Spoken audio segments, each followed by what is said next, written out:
Por fin baja la inflación. Buenas tardes. El dato del IPC se desploma al 3,3% en marzo y esto es consecuencia de la caída del precio de la electricidad y también, pues, en definitiva, de los carburantes. Todo ello ha influido en que por fin caiga, como les decimos, la inflación. Sin embargo, la subyacente, esa que mide la evolución de los precios a corto plazo, sigue enquistada en el 7,5%. El caso es que la crisis energética que venimos sufriendo no solo aquí en España, sino en el resto de Europa, consecuencia también de la guerra en Ucrania, está influyendo en la cadena alimentaria, en el precio final de los alimentos, que esto pues lo sufren los consumidores, pero también lo sufren los productores. Agricultores y ganaderos están denunciando que de todo este encarecimiento de los precios se están beneficiando pues esencialmente los distribuidores y también las grandes superficies. Esto es lo que han denunciado en la última reunión con el gobierno. Hoy hablaremos sobre todo ello, pero vamos con más titulares porque otra noticia importante es esa luz verde que se ha dado a la reforma de las pensiones en el Congreso de los Diputados, pese a las trabas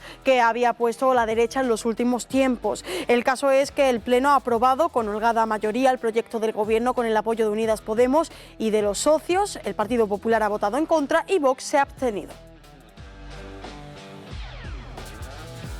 En sucesos, Cádiz vivió una tarde del miércoles siniestra con el hallazgo de 2 cadáveres. Los cuerpos sin vida de 2 hombres fueron encontrados casi a la misma hora de la tarde del miércoles, flotando en las aguas de la playa de La Caleta y en un muelle de San Fernando. Y en deportes, estupor en el Real Betis Balompié por la sensación totalmente desmedida del comité, la sanción totalmente desmedida del comité técnico arbitral a Sergio Canales. El cántabro ha sido sancionado con 4 partidos por unas declaraciones sobre el colegiado Mateu Laoz y la posible premeditación de la cartulina roja. Esas declaraciones que se dieron el 19 de octubre al término del Cádiz Betis dejarán al bético un mes fuera de la competición.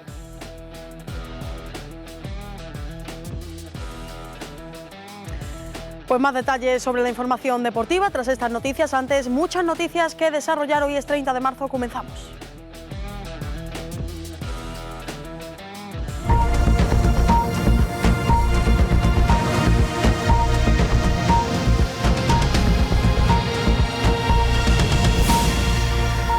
Pues como les avanzábamos, la inflación se desploma en marzo hasta el 3,3% al nivel de agosto de 2021. La contención en los precios de la electricidad y los carburantes permite reducir el IPC en 2,7 puntos en un mes. Sin embargo, la inflación subyacente sigue enquistada.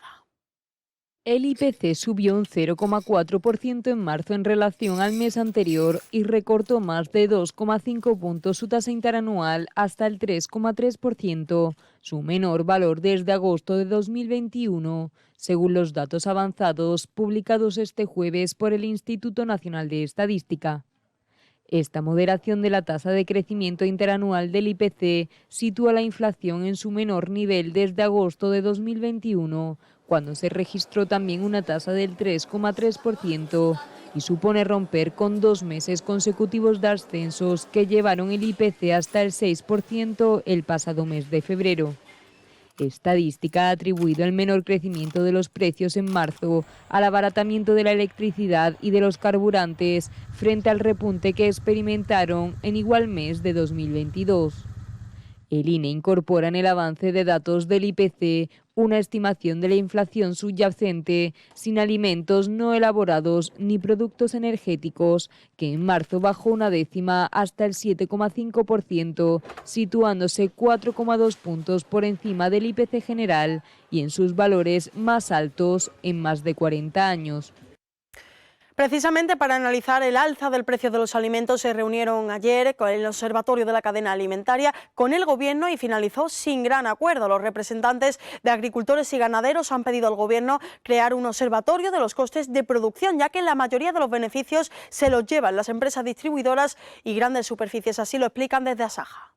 También le hemos pedido al Ministerio que igual que hay un observatorio de precios, haya un observatorio de costes de producción, porque seguimos teniendo este problema con los costes de producción y bueno, pues medidas que sean eficientes para atajar estos costes de producción y que no tengamos nosotros declaraciones como las de esta mañana que nos echan la culpa a los agricultores por estos precios. No se pueden bajar los precios en este momento, los costes de producción son los que están y el Gobierno lo que tiene que hacer es mirar a su país vecino, en este caso a Portugal, que ha bajado el IVA de 44 producciones, incluida la carne y el pescado. Y aquí en España todavía no se han bajado estas producciones. Por lo tanto, hace falta medidas eficaces y medidas que haya de transparencia en estos costes. Y, por supuesto, que no sea el agricultor y el ganadero el que pague las consecuencias como está siendo en este momento. Con el precio de los alimentos desbocados se pueden imaginar cómo ha empeorado la situación de las familias más vulnerables. En un momento complicado, las asociaciones y bancos de alimentos lamentan la falta de previsión del Gobierno central en la distribución de aceite y leche. Están bajo mínimos y no esperan recibir estos productos durante los próximos 6 meses. Uno de esos casos es el de la Asociación Lagunillas de Málaga. La Asociación Lagunillas Cruz Verde, que gestiona el reparto de comidas a 1.025 familias de Málaga, alerta de la falta de previsión del Ministerio de Agricultura y Pesca, que ha dejado a varios colectivos sin aceite ni leche para los próximos 6 meses, porque ya no están en la lista de los productos financiados por el Programa de Ayuda Alimentaria FEGA con fondos europeos. El mes que viene no recibirán ya estos 2 productos, así como el melocotón, es decir, se caen 3 de los 13 productos alimenticios que reparten tras quedar desierta la licitación para recibir la leche y el aceite. Es una concurrencia competitiva, creo, una licitación donde las empresas se presentan voluntariamente, pero resulta como nadie se ha presentado, creo, a la leche y al aceite, pues no se ha licitado otro tipo de productos, ¿no? Estamos de acuerdo que, bueno, no hay leche y aceite, pero podía haber licitado otro tipo de productos, ¿no? También es necesario para la familia para suplir un poco ya la escasa... los escasos recursos que tenemos, ¿no? Desde esta asociación lamentan que haya dinero y disponibilidad en 2 meses para mandar armas y tanques a Ucrania, pero no para dar leche y aceite a los niños con necesidades. Lo que no entiendo cómo se pueden mandar 8 o 10 tanques a Ucrania, mientras que aquí en España no hay leche y aceite para la familia, ¿no? Porque con ese dinero se puede comprar un montón de leche y un montón de aceite, ¿no? Una falta de previsión que sin duda acentúa aún más las necesidades de las familias vulnerables en contextos como el que nos encontramos, de crisis económica y de inflación galopante. Y en materia económica, hoy se ha producido otro de los grandes titulares muy esperados, sobre todo por el Gobierno, ya que el Pleno del Congreso ha convalidado ese decreto ley que incluye la reforma del sistema de pensiones, que finalmente ha contado con un amplio apoyo de 179 votos a favor, el rechazo de PP y Ciudadanos y la abstención de Vox. El Pleno del Congreso ha convalidado este jueves el decreto ley que incluye la reforma del sistema de las pensiones, que finalmente ha contado con un amplio apoyo de 179 votos a favor, el rechazo del Partido Popular y Ciudadanos y la abstención de Vox. Votos emitidos 344, sí 179, no 104, abstenciones 61. En consecuencia, queda convalidado el Real Decreto Ley. Una vez convalidado el decreto, también se ha aprobado tramitar la reforma como un proyecto de ley y permitir así a los grupos parlamentarios negociar nuevas modificaciones del texto. Votos emitidos 344, sí 344, ningún no, ninguna abstención. En consecuencia, el Real Decreto Ley será tramitado por el procedimiento de urgencia como proyecto de ley. La reforma de pensiones llegó al Congreso con el visto bueno de la Comisión Europea y también de los sindicatos. El nuevo sistema se centra en elevar los ingresos para hacer frente a las tensiones financieras por la jubilación de los baby boomers. Este nuevo sistema, que entraría en vigor el 1 de abril, salvo determinados preceptos del mismo, contempla subidas de bases mínimas y de cotizaciones, mejoras en las pensiones mínimas y el establecimiento de un modelo dual para calcular la pensión, que dará opción a elegir entre los últimos 25 años cotizados o 29 años, descartando en este caso los 2 peores. Pero es que no creo que haya... 16 detenidos en Jaén por tráfico internacional de droga y blanqueo de capitales. Todos han ingresado en prisión de forma preventiva, se les ha bloqueado sus bienes y cuentas bancarias por valor de más de 1,5 millones de euros y se trata así de una investigación de gran envergadura, ya que se ha cortado una de las principales vías de transporte de droga desde Andalucía hasta el centro de Europa, principalmente Francia y Alemania. El balance de la operación deja además la incautación de unos 750 kilos de hachís. Los considerados cabecillas de la organización gozaban de un elevado nivel de vida. Para dar apariencia de legalidad a los ingresos, utilizaban empresas de distinta índole con la que blanqueaban el dinero. Funcionarios de vigilancia aduanera de la agencia tributaria han aprehendido 23 fardos de hachís tras una persecución en aguas del Estrecho y han intervenido una embarcación semirrígida en 2 operaciones llevadas a cabo en apenas 48 horas. Ocurrió en la madrugada del pasado 24 de marzo, cuando patrulleros del Servicio de Vigilancia Aduanera con base en Algeciras iniciaron en aguas del Estrecho una persecución de la embarcación cargada de fardos de hachís que intentaban alijar en nuestras costas. Tras esta acción se obligó a sus tripulantes a arrojar al mar la carga que transportaban para conseguir huir.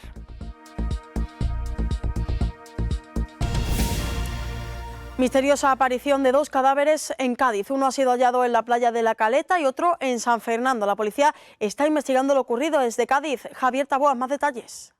En la tarde-noche de ayer hallaron 2 cuerpos sin vida. El primero fue en la playa de La Caleta, en Cádiz capital, y el segundo en la isla de León, en San Fernando. El primero en esta playa de La Caleta fue un ciudadano que avisó al 112. Cuando llegaron aquí el servicio de emergencia, solamente pudieron notificar el fallecimiento de esta persona, este varón de 55 años. El segundo fue a las 7 de la tarde en ese aviso sobre un hombre que estaba flotando en el agua frente al muelle flotante de la isla de León de San Fernando, en la avenida de San Bosco. También notificaron su muerte ese varón de 70 años.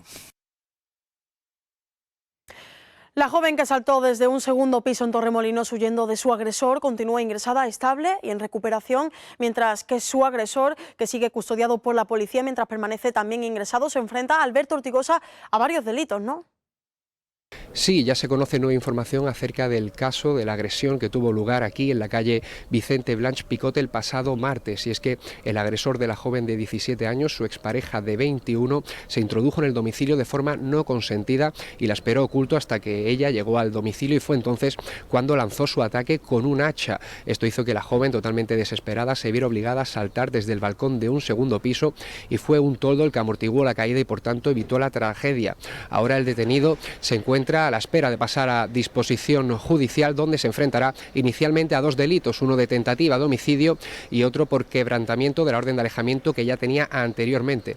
El entorno de la joven ha hablado, entre ellos una de sus antiguas profesoras, también su padre, y han comentado que se trata de una chica muy normal, una chica muy alegre, y sobre todo su padre ha recalcado que a pesar de lo ocurrido, ella es muy fuerte y está muy entera, y que ya lo único que le preocupa es que su hija se recupere pronto y bien de todo lo sucedido. Gracias, Alberto. Pues continuaremos muy pendientes del caso y, por supuesto, de la evolución de la víctima. Mientras tanto, la Junta de Andalucía se está planteando reforzar su lucha contra la violencia de género y la LGTBI-fobia con 2 protocolos de actuación unificados en todos los centros sociales de Andalucía. Uno de ellos para detectar y actuar ante cualquier caso que suponga el delito de odio hacia estos colectivos. La consejera de Inclusión Social, Juventud, Familias e Igualdad, Loles López, ha presentado este miércoles ante asociaciones y trabajadores sociales en Torremolinos los protocolos que la Junta de Andalucía pondrá en marcha para el abordaje y la prevención en materia LGTBI y de violencia de género en los centros de servicios sociales comunitarios. El objetivo, como ha remarcado la consejera, es dar una respuesta unificada en todo el territorio, y para ello son esenciales los profesionales del sector social. Y por tanto hoy venimos a presentarlo de la mano de ellos, que son los protagonistas, son partícipes de esto, y un instrumento más, igual que somos todos, para acabar pues con estos delitos de odio o para acabar con la lucha contra la violencia de género, que además hoy presentamos el protocolo, pero que lleva una segunda fase, que es la formación, tanto en un protocolo como en otro, de todos los profesionales de los servicios sociales comunitarios. Convencida de la necesidad de seguir trabajando para combatir una lacra social como es la violencia de género, López ha explicado que los servicios sociales comunitarios son esa primera ventanilla social de cara a la detección de casos y de la puesta en marcha del sistema de protección. Los servicios sociales comunitarios lo componen más de 47.000 profesionales en Andalucía, 41.000 de ellos del servicio de ayuda a domicilio. La noticia de la maternidad de Ana Obregón ha puesto de actualidad el debate sobre la maternidad subrogada. Esta no está actualmente permitida en nuestro país y hay opiniones diversas entre la población, también entre los distintos partidos políticos que se han pronunciado al respecto. La gestación subrogada vuelve a irrumpir con fuerza en el debate público tras conocerse la noticia de la maternidad de Ana Obregón mediante este método en Estados Unidos, donde es legal, a diferencia de en nuestro país, como han recordado las ministras de Igualdad y Hacienda. Bueno, como saben, la gestación subrogada es una práctica que no es legal en España. La nueva Ley de Derechos Sexuales y Derechos Reproductivos lo reconoce como una forma de violencia contra las mujeres. Creemos que es una forma más de explotación del cuerpo de la mujer. Tanto PSOE como Unidas Podemos se oponen a los vientres de alquiler, mientras que Ciudadanos ha reiterado su posición a favor de esta práctica, pero de manera altruista, siguiendo el modelo de países del entorno. En el sistema que defiende Ciudadanos y que hemos planteado muchas veces, no se alquila ningún vientre. No se alquila ningún vientre, es una gestación subrogada que se plantea de una forma altruista, que no es mediante precio. Quien ha declinado posicionarse claramente en favor o en contra de la gestación subrogada ha sido el Partido Popular, que pide un debate profundo y sereno sobre una cuestión tan compleja, aunque se abre a regularlo si no conlleva lucro. Abordar este tema debe ser siempre en un marco de profundidad y de reflexión serena. Vox, contraria a los vientres de alquiler, ha insistido en la necesidad de arbitrar medidas para impedir la legalización de facto de la gestación subrogada y sancionar de forma expresa su práctica. Andalucía aspira a ser un referente mundial en la producción de hidrógeno verde. Es una meta que se planteó hace meses la Junta de Andalucía y hacia la que se da un paso más. Ha sellado una alianza público-privada con 150 empresas y entidades orientada a la nueva niña bonita de la energía, el hidrógeno verde. Andalucía sube su apuesta por el hidrógeno verde. La Junta, presidida por Juanma Moreno, ha lanzado la Alianza Andaluza por el Hidrógeno Verde, un pacto en el que participan 150 empresas y entidades, y que persigue hacer de este territorio un referente internacional en producción de la nueva niña bonita de la energía, e incluso también en exportación. No tenemos otro objetivo que convertir a Andalucía en un referente mundial, liderando la producción y exportación de este gas, fomentando también algo que podemos, debemos y queremos hacer, que es fomentar las cadenas de valor industrial y generando, como no puede ser de otra manera, como consecuencia, más empleo y empleo de más calidad. En Andalucía ya hay identificados un total de 15 iniciativas de gran envergadura vinculadas al hidrógeno verde, 2 de las cuales han sido declaradas por la Comisión Europea proyectos de interés común europeo, una en Huelva y otra en el campo de Gibraltar. El Teatro de la Fundación Cajasol ha acogido la jornada Zona Startups 2023, organizada por el Instituto de Estudios Cajasol, con la colaboración de Sevilla Emprendedora, Andalucía Open Future, Programa Minerva y Espacio Res. Nos cuenta más información Zoraida Caballero.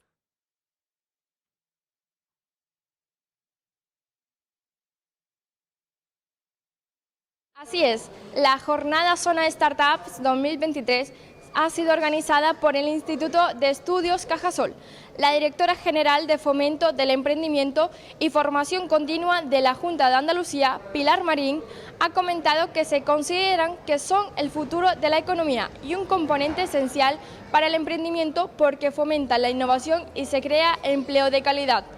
Se ha celebrado para crear un espacio de encuentro, de debate, de reflexión y de análisis en torno a aspectos relevantes que todo emprendedor debe tener en cuenta a la hora de desarrollar su proyecto empresarial. Se han realizado distintas actividades durante esta jornada. Ha habido una mesa redonda para compartir experiencias, una sesión sobre alternativas para la financiación, una mesa dedicada a construir con orden y la jornada ha concluido con la ponencia Planeta Startup. Además, el patio central del edificio cuenta con expositores para interactuar con entidades que ofrecen recursos y servicios de apoyo a la creación de empresas. Gracias, Zoraida. Y seguimos allí en Sevilla. Desde hoy se ha puesto en servicio el último tramo de la reurbanización del Paseo de Torneo, próximo al puente de la Barqueta, con 1,5 kilómetros de extensión y tras una inversión de 6 millones de euros que viene a mejorar la zona anexa al río Guadalquivir. Desde la mañana de este jueves, los sevillanos ya pueden disfrutar de la reurbanización del último tramo de la avenida Torneo, unas obras que, según ha indicado el alcalde Antonio Muñoz, además de cambiar el aspecto estético de esta zona de la ciudad, ha tenido una incidencia positiva en la calidad del aire. La reducción de la contaminación ambiental, medida antes y después de la obra, son muy significativos. Por tanto, más allá de una buena obra de reurbanización, salta a la vista de que estamos interviniendo en la manera adecuada en la lucha contra el cambio climático. En dicha apertura de este espacio ha estado presente el exalcalde de la ciudad y actual secretario general del Partido Socialista Andaluz, Juan Espadas, quien ha querido felicitar al equipo de gobierno por la culminación de estas actuaciones. La extensión de esta calle Torneo es enorme, es muy larga, porque efectivamente hacía falta una inversión y una intervención profunda, y que, bueno, pues hasta que pudieron obtenerse los recursos, la financiación para el mismo y llevarla a cabo, pues no ha sido fácil, ha sido complejo. Creo que se ha hecho una magnífica ejecución de los trabajos. Muñoz ha anunciado que durante este viernes se van a licitar las obras del Paseo Juan Carlos I con un importe de 600.000 euros, las del Parque Rojo en Pinomontano o la de los parkings de Montepirolo y Martín de Porres en Triana, junto a la reurbanización de la calle San Jacinto, además del comienzo inmediato de las de la Torre La Única. Los farmacéuticos de Sevilla muestran los beneficios de la utilización de pictogramas para favorecer la comunicación, integración y mejor atención de las personas con trastorno del espectro autista, una iniciativa creada en torno a la celebración del Día de Concienciación sobre el Autismo que se celebrará el próximo 2 de abril. Soraya Pérez. Se trata de una iniciativa pionera a nivel nacional implantada en todas las farmacias de Sevilla y provincia con el objetivo de que las oficinas de farmacia faciliten la integración social de las personas con trastorno del espectro autista y otras patologías cognitivas. Para ello se fomenta el uso de pictogramas, los cuales facilitan una interacción más completa y efectiva con estas personas a la vez que mejora su autonomía y calidad de vida. Desde su puesta en marcha se han podido beneficiar de este sistema también personas afectadas por un ictus, sordomudas o con problemas para una comunicación fluida.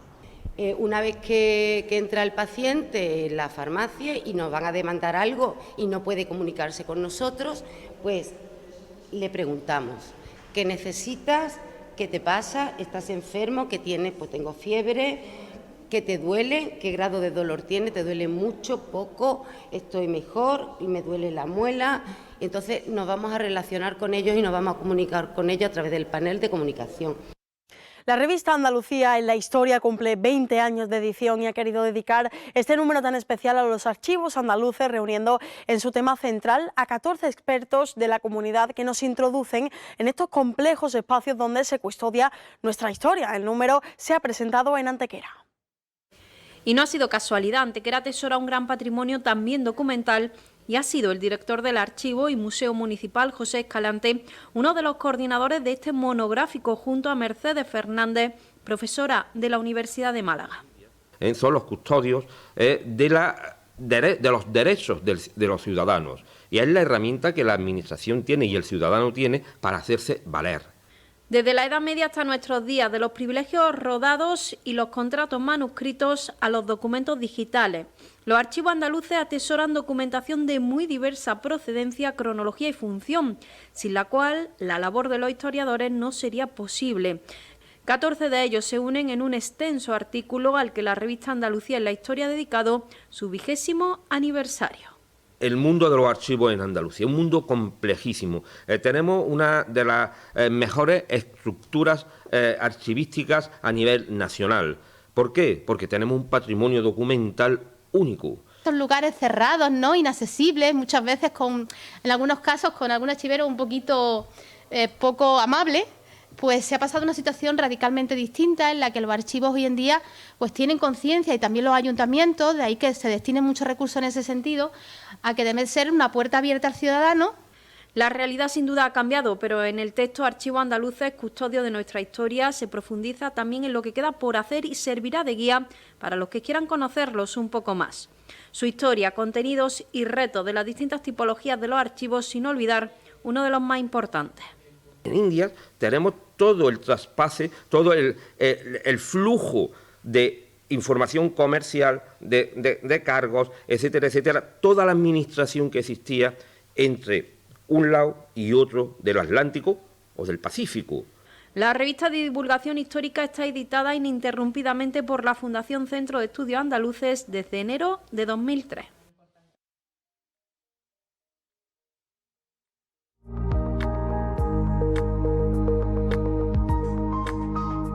La previsión del tiempo para este viernes 31 de marzo se presentará con cielos poco nubosos con intervalos de nubes altas. En el tercio occidental, intervalos de nubes bajas y brumas matinales. Las temperaturas mínimas en ascenso en la vertiente mediterránea, localmente notables, y sin cambios en el resto. Las máximas en ascenso en el litoral mediterráneo oriental, en descenso en el tercio noreste y con pocos cambios en las demás zonas. Los vientos serán de componente oeste, más intensos en el litoral mediterráneo y zonas altas orientales, con intervalos fuertes.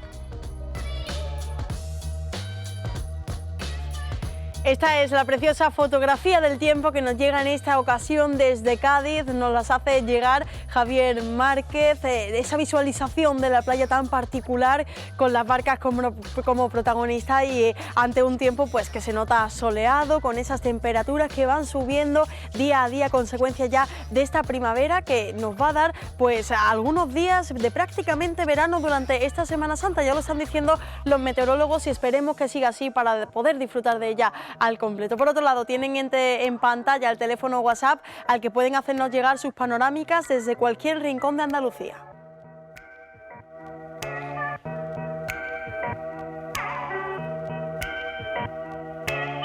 Ya lo saben, tienen las redes sociales de 101 Televisión a su disposición, también la página web 101tv.es y nuestro canal de YouTube 101 Televisión Andalucía o de cualquiera de las delegaciones para estar al corriente de todo lo que ocurre y cada día y a cualquier momento. Y nos vamos pues contándoles que es el Día Mundial del Trastorno Bipolar, que se conmemora con el objetivo de generar conciencia sobre este padecimiento y eliminar sobre todo el estigma social. Esta fecha fue establecida cada 30 de marzo debido a que este día se recuerda el nacimiento de Vincent Van Gogh, quien fue diagnosticado con esta enfermedad mental. Durante 2019, la Organización Mundial de la Salud estimó que alrededor de 45 millones de personas en todo el mundo padecían este trastorno. Hoy es el día de darle visibilidad y acabar con el estigma. Con ello nos vamos ahora a los deportes con Mariano Nogales. Muchas gracias por estar ahí. Feliz día.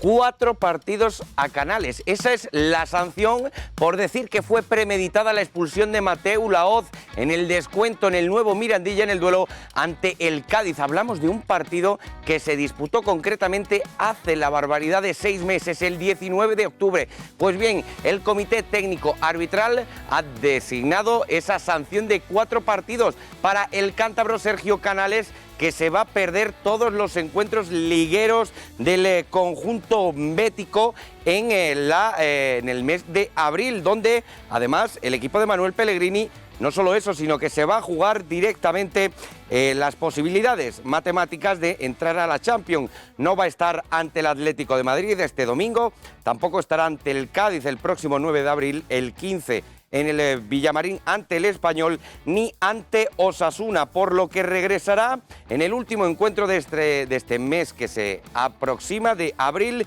y en el que va a disputar la jornada intersemanal del 26 de ese mismo mes. Como decimos, algo le pasa al Comité Técnico Arbitral con el Betis, porque no es normal lo que está sucediendo esta campaña con el conjunto de Heliópolis. Ayer en 101 Televisión en Málaga pudieron disfrutar de esa 6ª edición de los premios Siempre Fuerte, impulsados por la Fundación del Málaga Club de Fútbol, y en el que se premió el trabajo de entidades y asociaciones de la provincia en su esfuerzo, en su apoyo a todos aquellos que lo necesitan. Además, también tuvimos momentos muy emotivos, como el homenaje a nuestro compañero Jorge Ramos, que falleció el pasado 2022, o también ese título póstumo a Javier Imbroda. Una gala que, como les decimos, se desarrolló en el auditorio del Museo Picasso. También escucharemos declaraciones de Alberto Escasi en torno a la situación futbolística del Málaga, pero hay que aplaudir una vez más a la fundación del conjunto blanquiazul. Ya saben que Andalucía es tierra de éxito y fruto de ello, una muestra es el Jaén Paraíso Interior, el actual campeón de España. Ya saben que se coronó en el Palacio de los Deportes de Granada y que ha sido recibido en San Telmo por el presidente de la Junta de Andalucía. Escucharemos también las declaraciones del presidente en su afán por ese impulso que le da al deporte la Junta de Andalucía y el orgullo también que siente el malagueño.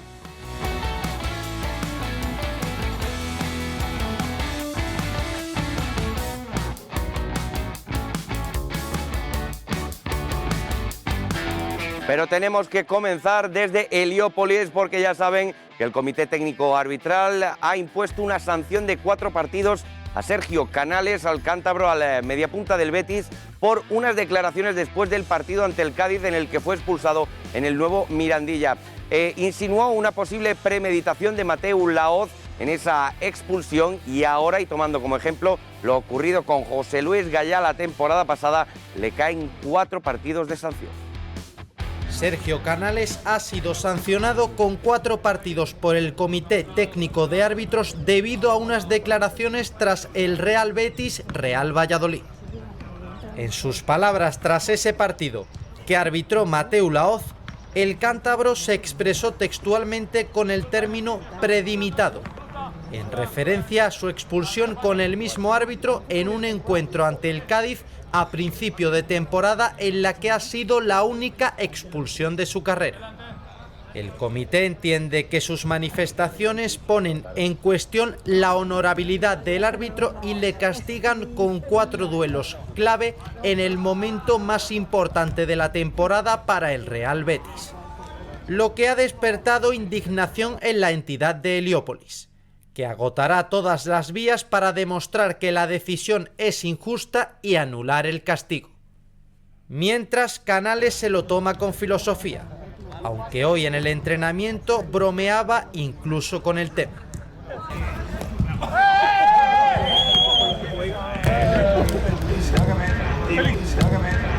A expensas de los recursos verdiblancos, el cántabro no estaría en el choque clave ante el Atlético de Madrid el próximo domingo. Y este caballero, Mateu Laoz, el colegiado nacido en Algimia de Alfara y perteneciente a la Comunidad Valenciana, al Comité de la Comunidad Valenciana, fue el encargado de expulsar a Sergio Canales, esa roja premeditada, según afirmaba el cántabro. Pero para echar más sal en la herida bética, el Comité Técnico Arbitral ha designado al propio Mateu Laoz como el próximo árbitro de VAR del Real Betis. Y lo va a hacer este domingo a las 9 de la noche ante el Atlético de Madrid. Curioso, cuanto menos, que se produzca esta tesitura. Pero lo que está claro es que el vestuario bético no quiere pisar más charcos.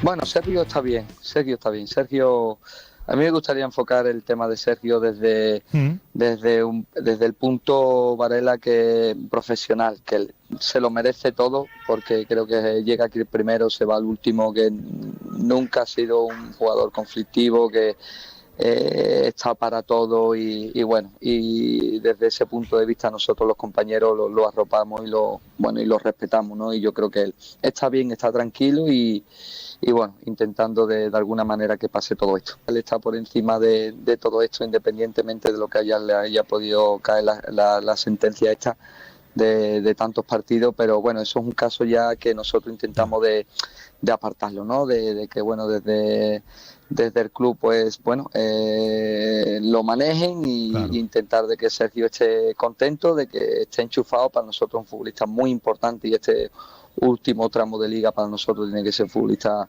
más que importante, y desde ese objetivo lo miramos, ¿no? Y yo creo que él también. Que bueno, nosotros no podemos hacer nada, claro, y yo creo que meterte más también en este tema no nos favorece. Lo dice claro el capitán, nosotros no podemos hacer nada en ese tema. Veremos en qué queda la sanción finalmente a Sergio Canales. Nos vamos al otro extremo de la ciudad y lo hacemos con el Sevilla Fútbol Club, que está muy pendiente, ojo, de lo extradeportivo. Y lo decimos por el finiquito del de Casilda, de Jorge Sampaoli. De momento, el conjunto de Nervión no ha alcanzado un acuerdo con Sampaoli, que incluso, y según avanza el medio Relevo, quiso irse en diciembre a pesar de haber expresado precisamente lo contrario en sala de prensa, que se veía con fuerzas. Hace ya prácticamente 2 semanas que salió, pero de momento no hay acuerdo. Y mucho ojo con otro argentino del Sevilla. Porque en 2019 ha salido la noticia ahora a la luz, el lateral del conjunto hispalense fue denunciado por un supuesto abuso sexual que, como decimos, habría tenido lugar en su país cuando todavía vestía la casaca de River. Seguimos con el Sevilla y lo hacemos porque se cierra parcialmente Ramón Sánchez-Pizjuán. Así lo ha anunciado el Sevilla Fútbol Club, que después de agotar todas las vías posibles de recurso, deberá cumplir la sanción de clausura de los sectores N11 y N12 por un partido dictada en el comité de competición. Y nos tenemos que regresar hasta 2007, tenemos que retrotraernos hasta esa fecha.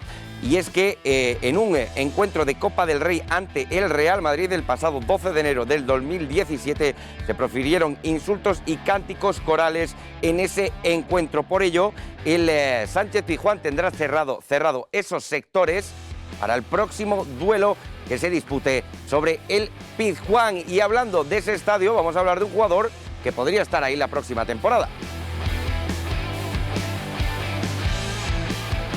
Ha perdido protagonismo en el Español. Las lesiones están lastrando a uno de los laterales izquierdos con mejor proyección de todo el país. Hablamos de Adrià Pedrosa, el jugador del Real Club Deportivo Español, que va a acabar contrato y que se especula que podría llegar al conjunto nervionense. Así lo afirma Relevo. Veremos qué sucede, porque ya saben que en ese carril está prácticamente en propiedad para el Huevo Acuña.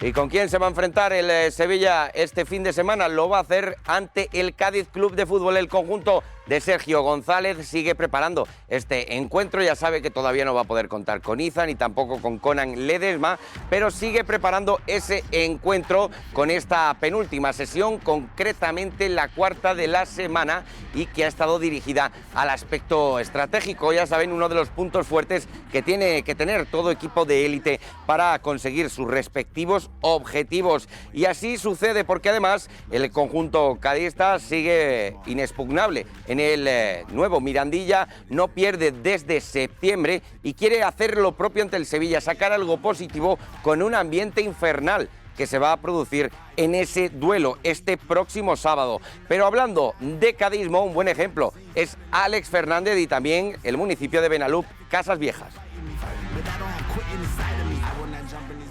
Ahí ven al capitán cadista en ese baño de multitudes que se ha dado en una nueva edición de Decer Cádiz. Ya saben, impulsar el cadismo por toda la provincia. El capitán Alex Fernández firmó autógrafos, se echó fotos con los aficionados, sobre todo los más pequeños que se acercaron a verle, e incluso el Cádiz tuvo el detalle de repartir más de una camiseta amarilla, y ya saben, eso lo que supone siempre también para los más pequeños.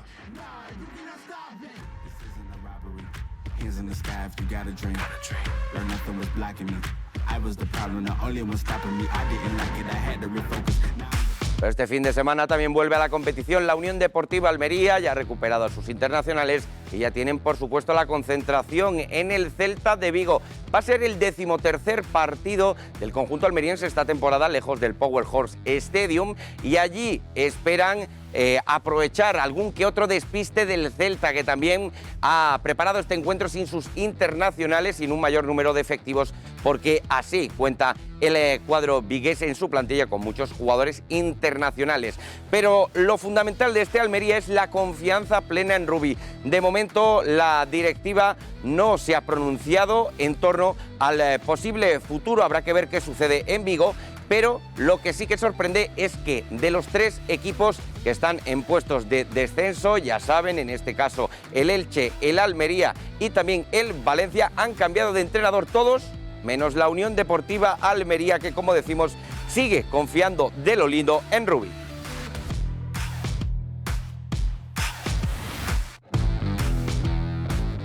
Y ahora nos vamos hasta el auditorio del Museo Picasso, porque ayer en 101 Televisión Málaga pudieron disfrutar de esa 6ª edición de los premios Siempre Fuerte, en honor a un malagueño inolvidable como fue Pablo Ráez. Esto es un resumen de esa preciosa iniciativa. La Fundación del Málaga Club de Fútbol estuvo una vez más a la altura con la 6ª edición de los premios Siempre Fuerte en el auditorio del Museo Picasso. Una iniciativa que surgió en torno a la figura de Pablo Ráez, que nos abandonó allá por el 2017, dejando una auténtica lección de vida por cómo afrontó su enfermedad y cómo la combatió. Por su ejemplo a la sociedad malagueña y el impulso a la donación de médula, el Málaga sigue ensalzando su figura con esta gala que premió a asociaciones y entidades sin ánimo de lucro por su solidaridad, esfuerzo y sacrificio. Los premios Entidad Social 2022 fueron para el Teléfono de la Esperanza, la Asociación Española contra el Cáncer y la Asociación Superhéroes, Un Niño, Una Sonrisa. El premio Abdalá Ben Barek fue para el Club Deportivo Flamencos Amputados Sur, primer club específico de fútbol de personas amputadas en España. Mientras que la Fundación entregó el premio especial Siempre Fuerte a título póstumo a una figura fundamental del baloncesto malagueño y que nos dejó en 2022, Javier Imbroda, y que fue recogido por su hermano Blas en uno de los momentos más emotivos de la gala. También queríamos destacar el cariñoso homenaje que tanto el club como su fundación rindieron a nuestro compañero Jorge Ramos, fallecido este pasado 2022. Al son de la buena vida, Dray Martina puso el broche musical de oro a un evento lleno de vida y fuerza ejemplificado, a la perfección, en la foto de familia final en el escenario. ¿Qué razón tenía Pablo? Precioso, como decimos, esa 6ª edición de los premios Siempre Fuerte. Allí, precisamente antes de que arrancara, nos atendió en la previa también Alberto Escase, afirmando que tanto el vestuario como el cuerpo técnico se siente con fuerza para sacar adelante el partido en Andorra. Sí, para nosotros es muy importante venir otro año más a este evento, y recordando al gran Pablo, que nos inculcó, ¿no? Y creo que durante toda su enfermedad nos inculcó y nos transmitió por muchísimos valores, que sobre todo ahora mismo por la situación que estamos pasando en el equipo, creo que es un espejo donde mirarnos, la lucha, la ambición, el no parar de creer, y creemos que así es un punto de inflexión, ¿no? Aparte por la imagen también, por el resultado, claro que ahora mismo por la necesidad que tenemos que sumar de 3 en 3, pero también por la imagen que estamos dando, no ya el día de Leganés, ¿no? Sino partido atrás, Las Palmas, Levante, Granada, Zaragoza. Creo que llevamos unos 5 o 6 partidos haciendo muy buenos, dando una imagen muy buena, se está viendo el compromiso, el trabajo. El grupo está convencido, y bueno, así lo transmitimos, cómo trabaja el grupo día a día.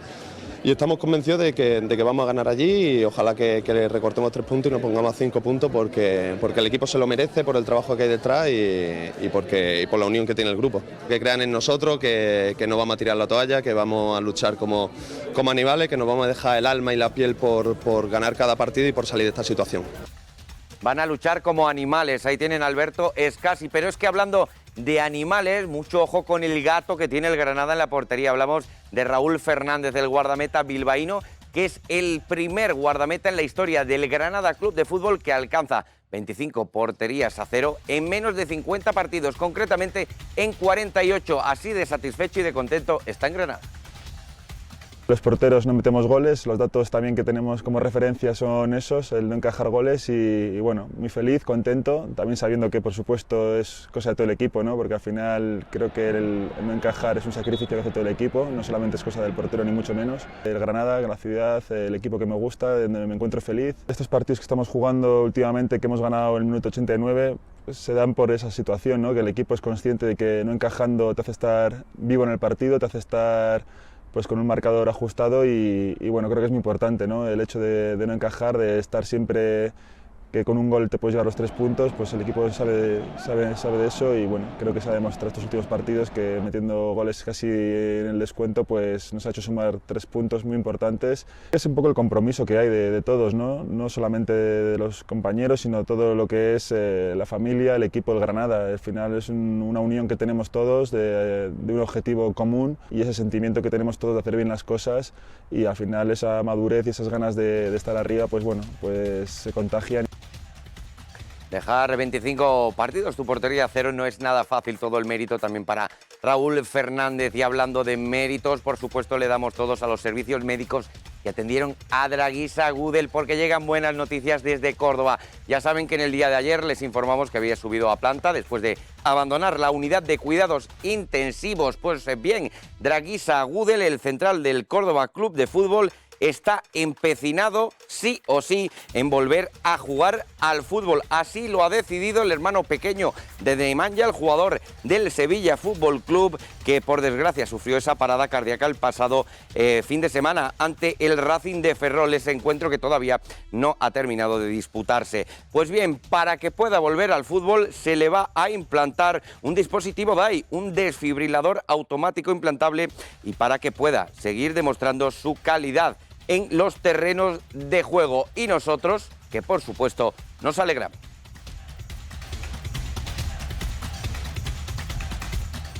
Seguimos hablando del fútbol andaluz, pero ahora lo hacemos concretamente de un jugador, Gavi, uno de los máximos exponentes de nuestro fútbol, valga la redundancia. Y es que ya saben que la Liga se negó a inscribir a Gavi con el dorsal número 6, es decir, con ficha del primer equipo. Aún así, un juzgado obligó a la Liga a inscribirlo, pero como pueden comprobar, ha vuelto a aparecer en la ficha federativa del jugador de Los Palacios y Villafranca como ficha de juvenil. Va a pasar de nuevo de vestir el dorsal 6 a ese dorsal 30 que también tanta suerte le ha dado, por ejemplo, con ese MVP en la final de la Supercopa de España en Arabia ante el Real Madrid.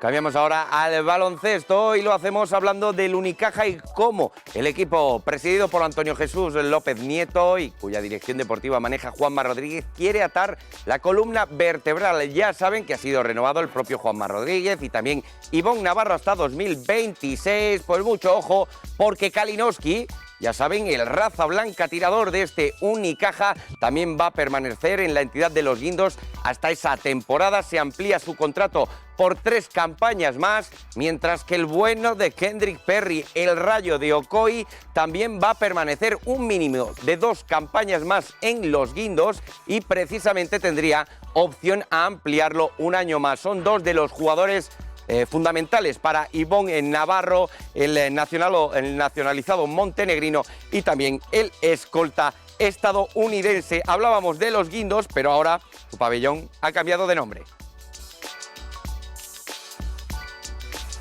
Y es que no puede haber mejor homenaje a uno de los padres del baloncesto malagueño. Hablamos de José María Martín Urbano. Y es que su nombre va a llevar el pabellón de los Guindos. Nos dejó el pasado 19 de octubre, recordarán, en ese partido que estaba disputando el Unicaja en el Carpena. Se fue haciendo lo que más quería, estando junto a su Unicaja, y seguro que ahora está más que orgulloso de este homenaje, al igual que Alfonso Queipo de Llanos. Ya saben que el pabellón de Ciudad Jardín también lleva su nombre. El Unicaja, que desde la llegada de ese caballero que aparecía por ahí, de Antonio Jesús López Nieto, ha virado la dinámica y ahora sí, se trata de un club que está en todo momento a la altura.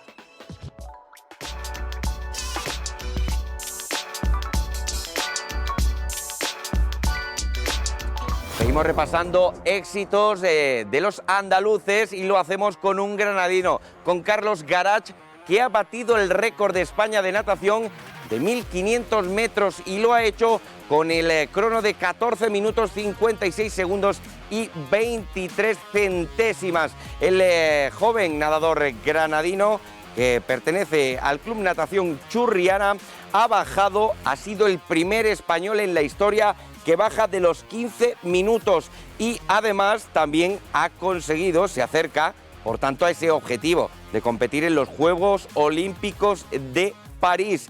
Ha conseguido ya, eso sí, y de largo, la mínima para el Mundial de 2023, donde buscará asegurarse ese billete olímpico. Además, toda la carrera fue sin referencias, lo que ya saben que hace mucho más complicado saber en qué tiempo anda uno.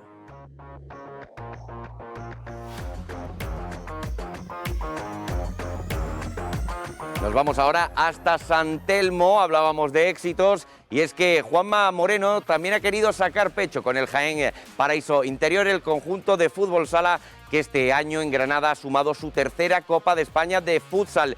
Y el presidente de la Junta les ha recibido en San Telmo para rendir honores a un equipo que es, junto al Bisóquer Mantequera, también uno de los grandes exponentes del fútbol sala regional a nivel nacional, también acompañado por el Real Betis o el Córdoba, Patrimonio de la Humanidad. Andalucía es un lugar donde se juega mucho al fútbol sala y Juanma Moreno lo sabe.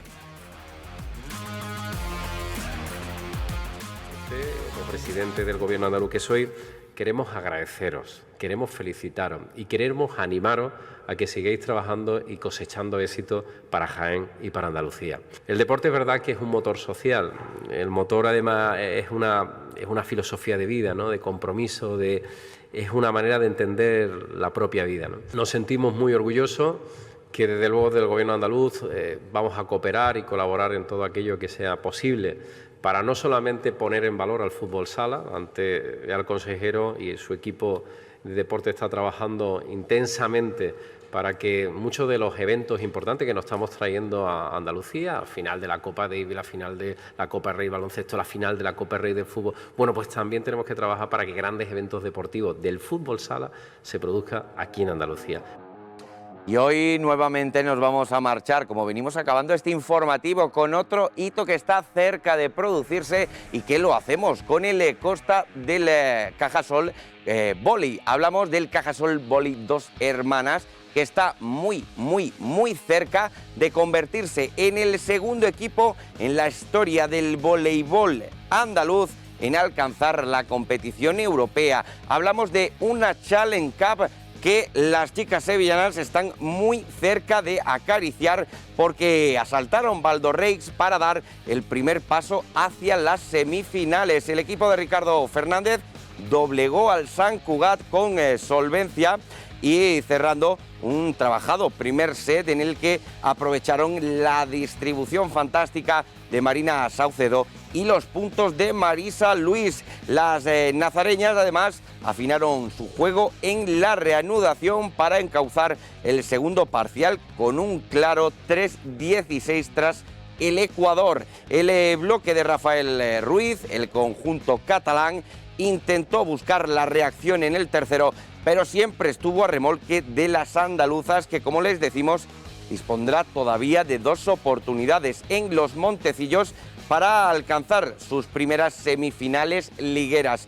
Esto es todo un reto, como decimos, para el voleibol de nuestra región, el voleibol andaluz, y lo hacemos porque desde hace prácticamente 2 décadas que en este caso no hay un equipo de nuestra región clasificado a una competición continental y nosotros estamos orgullosos de ellas. Y es que, como les decimos, esta clasificación está prácticamente cerrada, aunque todavía habría que derrotar al Sant Cugat y que no se produzcan unos resultados rocambolescos que podrían dejar fuera al conjunto sevillano. Pero sin embargo, esta cita para la historia que se va a producir este viernes de pasión a las 7 de la tarde en los Montecillos. Se espera a más de 1000 incondicionales para estar con las chicas y desde aquí que por supuesto le deseamos toda la suerte del mundo. Con ello nos marchamos hoy en Deportes 101.